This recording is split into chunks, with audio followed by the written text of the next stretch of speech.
There's something under our feet. I was one of the engineers working on the Kola Superdeep Borehole, the deepest man-made hole on Earth. The project began in 1970 with the aim of studying the structure and composition of the Earth's crust. We hoped to get as far as the mantle, the layer just below the crust, but we never did. What happened that day changed my life forever. It was a cold December morning in 1992, and we were about to reach a record depth of 12,262 meters. The drill was working normally, drilling through the rocks with incredible force.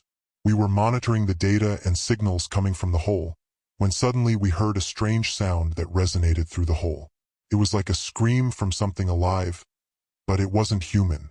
It was a high-pitched, tearing sound that made our hair stand on end. It felt like something was hurting down there and it didn't want us to go on. The drill refused to work after that. It stopped spinning and started making a warning noise, as if it had encountered insurmountable resistance. We were scared and confused. What could have caused that sound? What was down there? We decided to bring the drill to the surface to see if there were any technical issues or any damage to the parts. It took hours to pull the drill through the steel cable, and when we finally got to see the tip of the machine, we were shocked by what we saw. The drill was covered with a whitish, slimy goo that oozed down the metal and down the handle. And there were also some remains that looked like pieces of meat, torn and bloody, stuck to the drill. It looked like the drill had pierced something alive, something big and horrible. But what kind of creature could live at that depth and temperature? We didn't know what to do. We had no explanation for that. We didn't know whether to continue the project or abandon it. We didn't know whether to report what happened or hide it.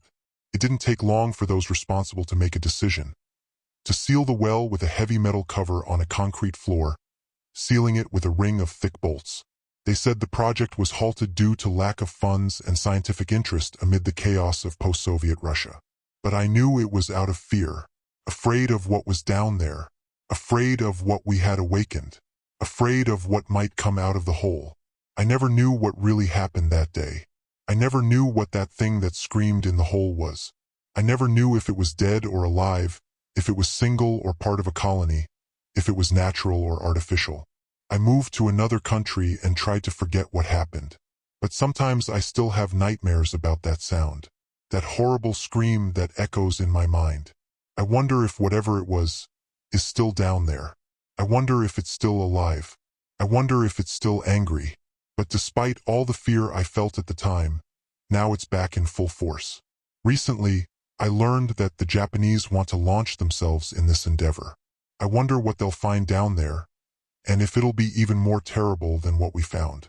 I just hope they know what they're doing, because I'm afraid that knowing the unknown can lead us down a path of no return.